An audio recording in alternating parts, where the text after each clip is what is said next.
அரசு பள்ளியில் வழங்கிய சத்து மாத்திரையால் 6 வயது சிறுமி பரிதாபமாக உயிரிழந்துள்ள சம்பவம் விடியா ஆட்சியில் பள்ளிக்கல்வித்துறையின் அலட்சியத்தை அம்பலப்படுத்தியுள்ளது.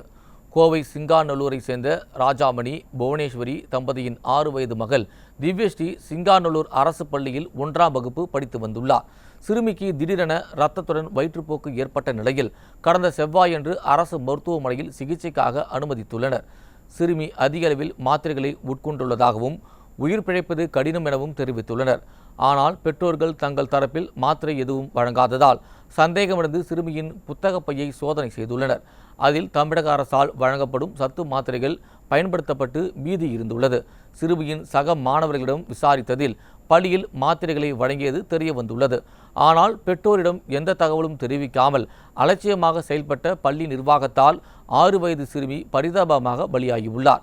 மேலும் காவல்துறையில் புகார் அளித்த நிலையில் 6 வயது சிறுமி 9ஆம் வகுப்பு படிப்பதாக குறிப்பிட்டுள்ளது. அரசு பள்ளி நிர்வாகத்தை காப்பாற்ற விடியா திமுக காவல்துறையினர் துணை போகிறார்களா என்ற சந்தேகம் எழுந்துள்ளது. எங்க குழந்தை இருந்ததுக்கு நியாயமே இல்லையா சார்? 6 வயசு.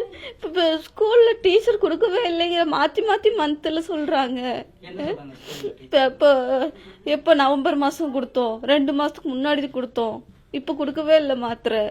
அப்புறம் என்னங்கிறாங்க, பெரிய குழந்தைங்களுக்கு மட்டும்தான் கொடுத்தோம், கொட்டி குழந்தைங்களுக்கு கொடுக்கல, மாற்றி மாற்றி சொல்கிறாங்க சார். எங்கள் குழந்தைக்கு ஒரு நியாயம் கிடைக்கணுங்க சார்.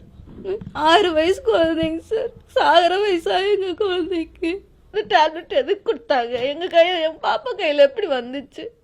எங்கள் பாப்பா மெடிக்கலில் போய் வாங்குமா? அது தமிழ்நாடு அரசு மாத்திரை தானுங்க. அவங்கள நம்பி தான் ஸ்கூலுக்கு அனுப்புகிறோம். குழந்தைங்க என்ன பண்ணுதுன்னு கூட பார்க்க மாட்டேன்றாங்களே.